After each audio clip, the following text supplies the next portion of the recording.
Hello everyone and welcome to the Jugnu classes. आज हम शुरू करने जा रहे हैं सेल सरफेस रिसेप्टर।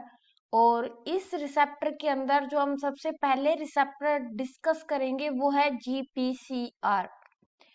इससे पहले वाली वीडियो के अंदर हम न्यूक्लियर फैमिली रिसेप्टर के बारे में डिस्कस कर चुके हैं। न्यूक्लियर फैमिली रिसेप्टर, इसके बारे में हम डिस्कस कर चुके हैं। साथ में इसके कितने टाइप होते हैं, जिसमें हमने टाइप 1 पढ़ा और टाइप 2 दोनों के बारे में डिस्कस किया कि जो रिसेप्टर है वो कहाँ पे प्रेजेंट है। उसके बाद में हम जीपीसीआर शुरू कर रहे हैं। तो सबसे पहले जीपीसीआर रिसेप्टर, इसका पूरा नाम है जी प्रोटीन कपल्ड रिसेप्टर, यानी कि एक ऐसा रिसेप्टर जो कि किसी दूसरे प्रोटीन के साथ में बाउंड है और उस दूसरे प्रोटीन का नाम है जी प्रोटीन। तो इस टाइप के रिसेप्टर को हम बोलेंगे जीपीसीआर रिसेप्टर, यानी कि जी प्रोटीन कपल रिसेप्टर। यहाँ पे जी प्रोटीन जो है वो रिसेप्टर के साथ में एसोसिएटेड होते हैं और ये 7 ट्रांस मेम्ब्रेन रिसेप्टर होते हैं, क्योंकि ये 7 टाइम प्लाज्मा मेम्ब्रेन को क्रॉस करते हैं। यहाँ पे जो आप रिसेप्टर देख रहे हो, ये वाला रिसेप्टर, यहाँ पे देखिए ये कोई सेल है। सेल का एक्सटीरियर पोर्शन यानी कि एक्स्ट्रा सेल्यूलर साइड, ये सेल के अंदर वाली साइड है जिसको हमने साइटोसोल लिखा है। तो यहाँ पे ये रिसेप्टर प्रेजेंट है जिसका एन टर्मिनल बाहर वाली साइड में है, सी टर्मिनल अंदर वाली साइड में है और इसने प्लाज्मा मेम्ब्रेन को 7 टाइम क्रॉस करके रखा है। गिन सकते हो आप, 1 2 3 4 5 6 7। इसलिए इसको हम सर्पेंटाइन रिसेप्टर भी बोलते हैं। Serpentine means 7 time plasma membrane को क्रॉस करके रखा हुआ। इसे मेटाबोट्रोपिक रिसेप्टर भी बोला जाता है, क्योंकि ये मेटाबॉलिक जो प्रोसेस होती है उनको रेगुलेट करने का काम भी करते हैं, इसलिए हम इसको मेटाबॉलिज्म या मेटाबोट्रोपिक रिसेप्टर भी बोलते हैं। ये क्या करते हैं, ये इनडायरेक्टली रेगुलेट करते हैं किसी दूसरी प्रोटीन को। इनडायरेक्टली रेगुलेट मीन्स कि यहाँ पे ये रिसेप्टर है, रिसेप्टर के साथ में जी प्रोटीन बाइंड है। अब क्या होता है, सबसे पहले रिसेप्टर एक्टिव होएगा। रिसेप्टर एक्टिव होने के बाद में इस जी प्रोटीन को एक्टिव करेगा। इस जी प्रोटीन एक्टिव होने के बाद में ये किसी दूसरी प्रोटीन पे फंक्शन करेगी, किसी दूसरी प्रोटीन पे फंक्शन करेगी। जैसा कि हम यहाँ पे डायग्राम में देख सकते हैं कि ये वाला जो है ये है रिसेप्टर का एन टर्मिनल, यहाँ पे रिसेप्टर का सी टर्मिनल है और यहाँ पे ये जो जी अल्फा बीटा गामा ये आप देख रहे हो, ये है पूरा का पूरा जी प्रोटीन। जी प्रोटीन, तो यहाँ पे क्या हुआ, यहाँ पे रिसेप्टर जी प्रोटीन के साथ में लिंक्ड है और वो किसी तीसरी प्रोटीन को या दूसरी अलग प्रोटीन को एक्टिव कर रहा है। तो यहाँ पे रिसेप्टर डायरेक्ट इस प्रोटीन को एक्टिवेट ना करके यहाँ पे जी प्रोटीन के थ्रू इस प्रोटीन को एक्टिव कर रहा है। इसलिए यहाँ पे जो जी प्रोटीन है या जो रिसेप्टर है वो इनडायरेक्टली किसी प्रोसेस को रेगुलेट करते हैं, डायरेक्टली रेगुलेट नहीं करते। यहाँ तक क्लियर हो गया होगा आप लोगों को। उसके बाद में आगे देखते हैं। यहाँ पे अगर हम देखें तो जी प्रोटीन रिसेप्टर की अगर हम स्ट्रक्चर देखें तो यहाँ पे एन टर्मिनल है, सी टर्मिनल है, 7 ट्रांस मेम्ब्रेन डोमेन है, ये भी हमने देख लिए थे। यहाँ पे एन टर्मिनल पे ग्लाइकोसाइलेशन यानी कि कार्बोहाइड्रेट ऐड होता है और यहाँ अंदर वाली साइड में सी टर्मिनल में यहाँ पे इसके साथ में अटैच है जी प्रोटीन। ये रहे जी प्रोटीन।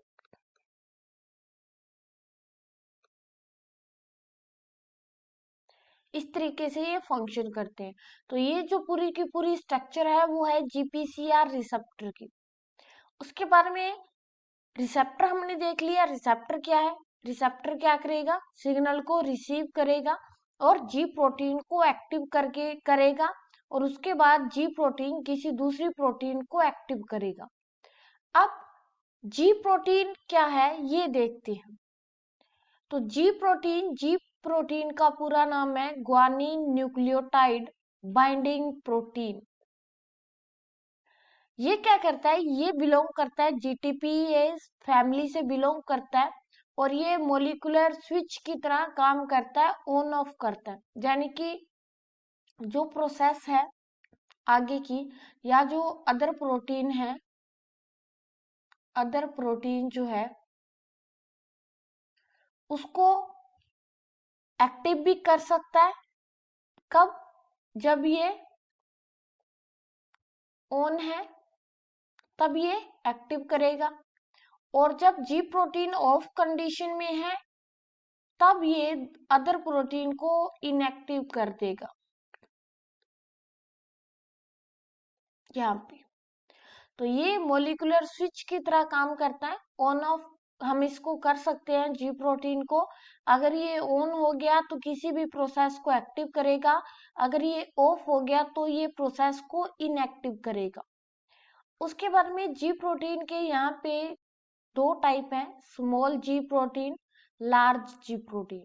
स्मॉल जी प्रोटीन जो होते हैं वो सिंगल सब यूनिट उसमें प्रेजेंट होती है, यानी कि वो एक ही यूनिट से मिलके बनता है, इसलिए हम इसको मोनोमेरिक बोलते हैं। और इसमें जो मेंबर आते हैं वो ज्यादातर रास सुपर फैमिली से आते हैं। रास सुपर फैमिली एक बहुत बड़ी फैमिली है। इसमें कई मेंबर हैं, जैसे कि रैन है, ये आप न्यूक्लियर ट्रांसपोर्ट में पढ़ोगे।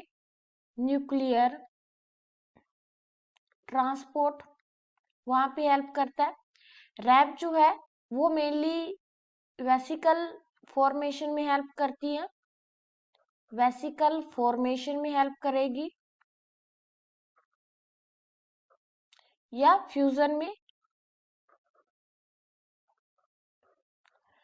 रो जो है वो साइटोस्केलेटन में हेल्प करते हैं, साइटोस्केलेटन। और रो के साथ में यहाँ पे कुछ अदर प्रोटीन भी होती है जो कि हेल्प करती है।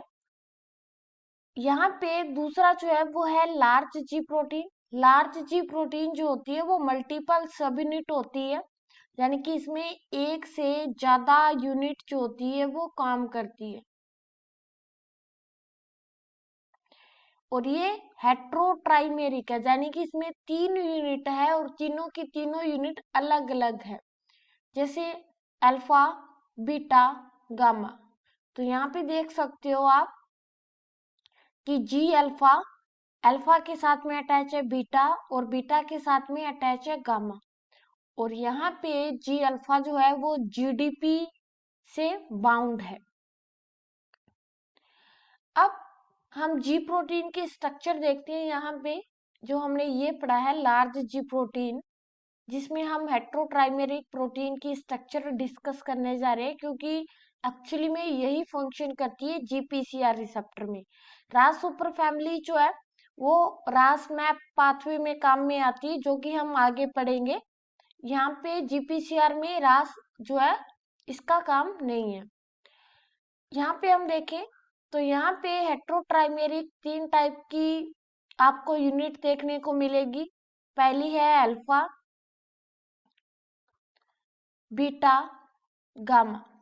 अल्फा यूनिट जो होती है वो प्लाज्मा मेम्ब्रेन से बाउंड होती है, और ये जीटीपी और जीडीपी से बाउंड होती है। यानी कि अगर मान लीजिए ये प्लाज्मा मेम्ब्रेन है इस तरीके से,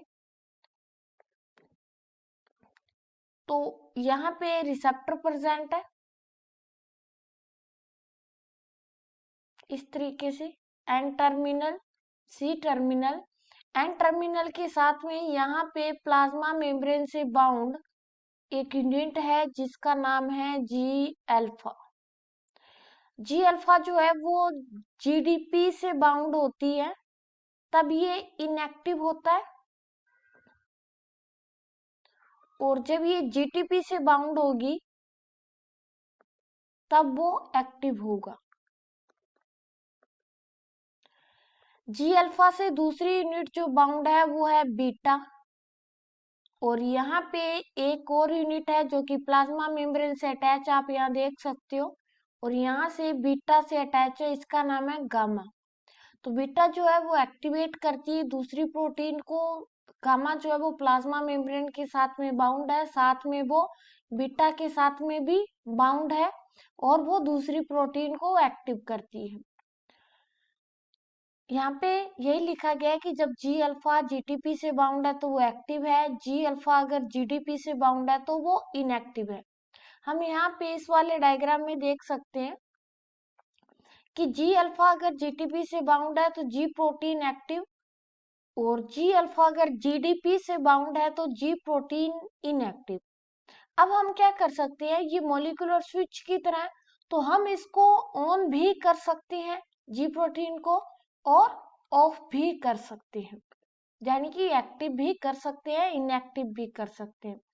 अगर मान लो स्विच ऑन है, यानी कि जी प्रोटीन एक्टिव है, तब आप इसको ऑफ कैसे करोगे? तो ऑफ करने के लिए एक प्रोटीन होता है जिसका नाम है गैप। गैप के बारे में हम आगे पढ़ेंगे। गैप ये है जीटीपीएस एक्टिवेटिंग प्रोटीन, या जीटीपीएस एक्टिव प्रोटीन।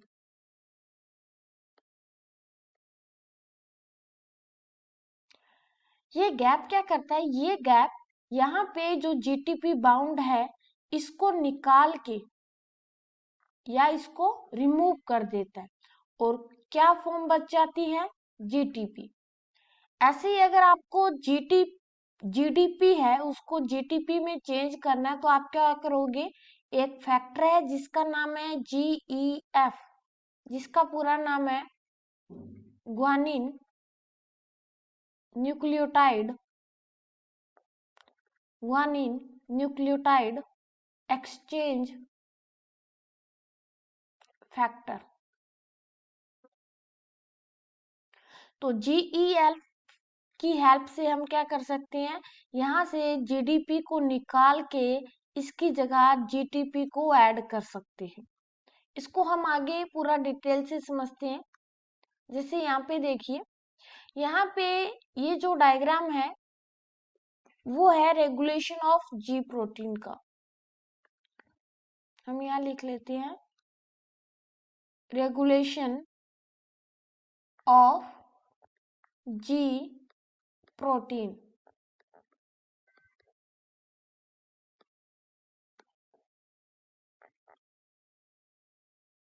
इस तरीके से। तो देखिए सबसे पहले क्या हुआ, सबसे पहले ये प्लाज्मा मेम्ब्रेन, ये एक्स्ट्रा सेल्यूलर साइड, और ये साइटोसोल। यहाँ पे हमारा रिसेप्टर प्रेजेंट है, एन टर्मिनल है रिसेप्टर का, सी प्रोटीन है, और सॉरी सी टर्मिनल प्रेजेंट है, और यहाँ पे जी प्रोटीन प्रेजेंट है, बट वो इनएक्टिव है। क्यों? क्योंकि इसके साथ में जीडीपी लगा हुआ है, और हमने पहले ही अभी डिस्कस किया है तो कि जीडीपी ऑफ स्टेज है, यानी कि इनएक्टिव स्टेज है। ये कब है, जब कोई भी सिग्नल प्रेजेंट नहीं है। अब क्या हुआ, अब जैसे ही सिग्नल आया, जैसे ही सिग्नल आएगा तब क्या होगा, सिग्नल आके रिसेप्टर पे बाइंड होगा, रिसेप्टर एक्टिव होगा, और वो जीईएफ फैक्टर को एक्टिव करेगा। एक्टिव करने के बाद में ये जीईएफ क्या करता है, यहाँ से जीडीपी को निकाल देता है, ये वाले जीडीपी को निकाल देगा, और इसकी जगह क्या ऐड करेगा, जीटीपी। अब जीडीपी यहाँ पे जीटीपी यहाँ पे ऐड हो गया, तो ये जी प्रोटीन हो गया एक्टिव।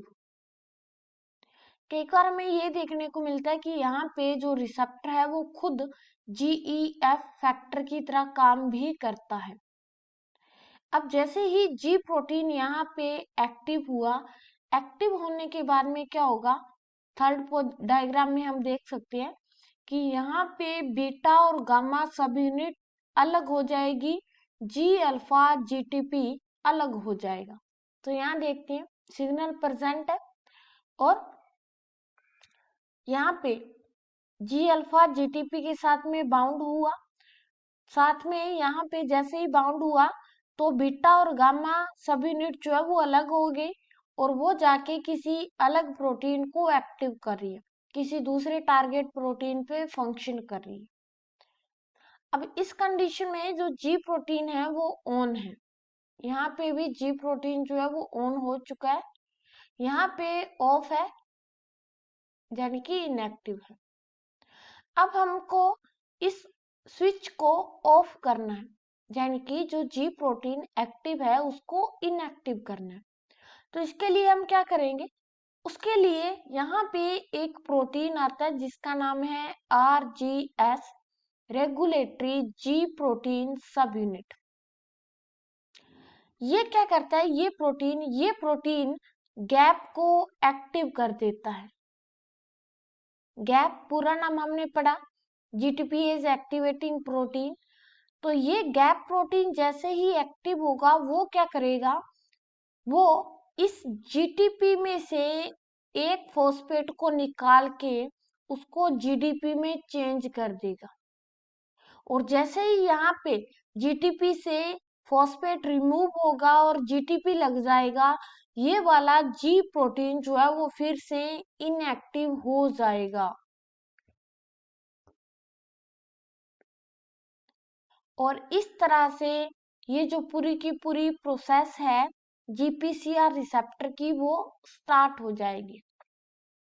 तो अगर हम कॉमनली देखें यहाँ पे तो आगे दिया गया है कि कौन कौन से ऐसे सिग्नल है जो कि GPCR पाथवे के थ्रू काम करते हैं। तो इसमें भी एग्जांपल देख लेते हैं, जैसे कि टेस्ट है, तो टेस्ट के लिए जितने भी सिग्नल आते हैं स्वाद के लिए जीभ से रिलेटेड, तो वो सारे GPCR पाथवे को एक्टिव करके फिर काम करते हैं। विजन में देखने का जो हमारा सिस्टम है कि हम दिन में देखते हैं, रात में कैसे हम ग्रे स्केल पे देखते हैं, तो इसके लिए भी जो पाथवे होता है वो होता है GPCR और रिसेप्टर का नाम है, यानी कि GPCR का नाम है रोडोप्सिन। इसके बारे में हम डिटेल से पढ़ेंगे।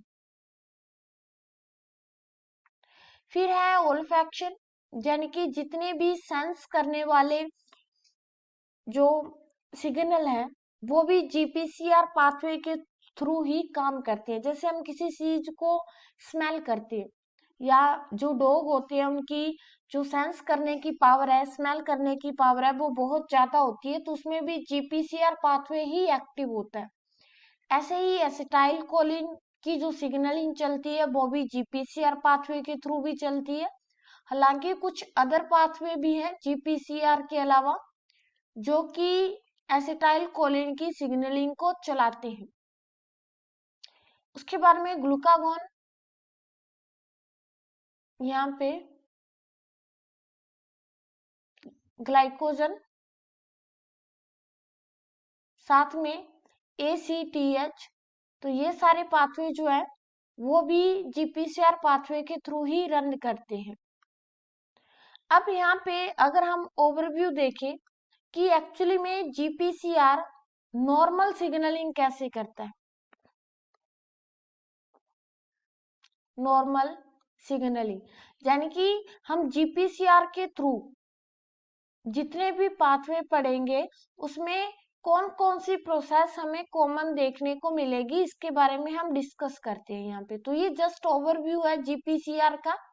हाँ, बाकी जितने भी पाथवे हैं उसमें थोड़ा बहुत वेरी कर सकता है, लेकिन ज्यादा यही है कॉमन पाथवे, हम इसको बोल सकते हैं। ये प्लाज्मा मेम्ब्रेन, GPCR रिसेप्टर,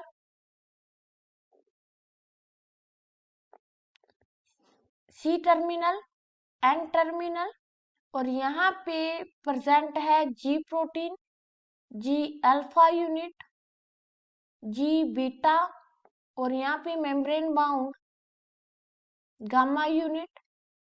अब यहाँ पे सबसे पहले ये बाउंड है जीडीपी से, तो यहाँ पे कोई सिग्नल नहीं है, जी अल्फा जीडीपी से बाउंड है। अब जैसे ही क्या हुआ, जैसे ही यहाँ पे सिग्नल आया, ये आया सिग्नल। सिग्नल क्या क्या हो सकता है हम डिस्कस कर चुके हैं यहाँ पे। इन सभी सिग्नल में से कोई भी सिग्नल हो सकता है। तो जैसे ही सिग्नल आया, सिग्नल रिसेप्टर से बाइंड हुआ। रिसेप्टर ने क्या किया, रिसेप्टर ने EGF फैक्टर को एक्टिव किया। ये फैक्टर क्या करेगा, ये फैक्टर जीडीपी को निकाल के इसकी जगह जीटीपी को ऐड कर देगा। ठीक है, ये होगा। तो अब क्या होगा, यहाँ पे इस जीडीपी की जगह पे अब ऐड हो जाएगा जीटीपी। ये ऐड हो गया जीटीपी।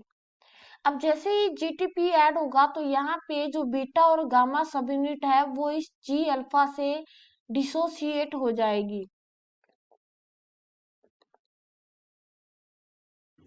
हम इसका आगे डायग्राम बना लेते हैं इस तरीके से कि ये प्लाज्मा मेम्ब्रेन है, ये receptor C terminal N terminal, यहाँ पे सिग्नल बाउंड है, यहाँ पे जी अल्फा ये जीटीपी से बाउंड है, और जो बीटा एंड गामा है वो यहाँ पे अलग हो चुके। अब यहाँ पे जो बीटा और गामा है वो क्या कर सकते हैं, वो किसी चैनल को ओपन कर सकते हैं। ये चैनल सोडियम चैनल भी हो सकते हैं, पोटेशियम चैनल भी हो सकते हैं, किसी भी टाइप के चैनल को एक्टिवेट कर सकते हैं। Other some kind of protein को एक्टिव कर सकते हैं, अदर प्रोटीन को एक्टिव कर सकते हैं। और ये जी प्रोटीन जो है वो दूसरी टारगेट प्रोटीन को एक्टिव करके पाथवे को शुरू कर सकती है। तो ये है कॉमन पाथवे कि जीपीसीआर जब भी हम पढ़ेंगे, चाहे हम किसी भी पाथवे में पढ़ें, चाहे हम यहाँ पे टेस्ट के लिए पढ़ें या विजन में पढ़ें, ओल्फैक्शन में पढ़ें, एसिटाइल कोलिन के लिए पढ़ें, ग्लाइकोजन एसिटाइल इस ACTH के लिए पढ़े, तो इसमें ये वाला जो पाथवे है वो कॉमन चलेगा।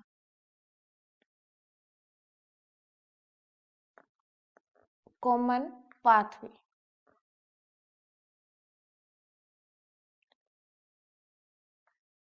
तो कॉमन पाथवे है। तो अब जब तक प्रोटीन एक्टिव हो गया, मान लो प्रोटीन जो इसका काम था वो इसने कर दिया, अब सिग्नल हटा, तो ये जो जी प्रोटीन है यहाँ पे ये इनएक्टिव होगा। इनएक्टिव कैसे होगा, वही कि यहाँ पे आरजीएस प्रोटीन आएगा। आरजीएस प्रोटीन एक्टिव करेगा गैप को। गैप क्या करेगा, गैप इस जीटीपी को पकड़ के इसको चेंज कर देगा जीडीपी में, और ये पाथवे फिर से ऑफ हो जाएगा। तो इस तरह से जीपीसीआर की नॉर्मल सिग्नलिंग जो है वो हमें देखने को मिलती है। तो उम्मीद है कि आपने इस वीडियो में जितना भी पढ़ा है जीपीसीआर पाथवे के बारे में वो आप उसके नोट्स लिखोगे, उसको अच्छे से रिवाइज करोगे, क्योंकि जीपीसीआर में जितने भी क्वेश्चन पूछे जाते हैं जीपीसीआर से रिलेटेड वो सारे से सारे क्वेश्चन इसी में से पूछे जाते हैं। ये जो हमने रेगुलेशन ऑफ जी प्रोटीन पढ़ा है ना, इसी में से पूछे जाते हैं। क्या क्या क्वेश्चन, कि अगर जीटीपी है तो आप उसको जीडीपी में चेंज करने के लिए कौन सा प्रोटीन काम में लोगे, अगर वो जीडीपी में है तो उसको एक्टिव करने के लिए कौन सा प्रोटीन आप काम में लोगे, कब ऑन होगा कब ऑफ होगा, कब बीटा गामा सब यूनिट अलग होगी, कब जी अल्फा के साथ में वो बाउंड होगी। तो ये सारा का सारा ही एग्जाम के अंदर पूछा जाता है। तो आप जीपीएससीआर से रिलेटेड जितने भी क्वेश्चन एग्जाम में आए हुए हैं उनको आप ट्राई करो। ट्राई करने पे आपको खुद समझ में आ जाएगा कि क्वेश्चन जो है वो एग्जाम में कैसे पूछे जाते हैं। तो उम्मीद है कि आप जितना भी पढ़ा है उसको अच्छे से लर्न किया होगा पहले वाला, और जो अब आगे हम पढ़ रहे हैं या जो आज जो पढ़ा है उसको भी आप अच्छे से लर्न करोगे। Thank you.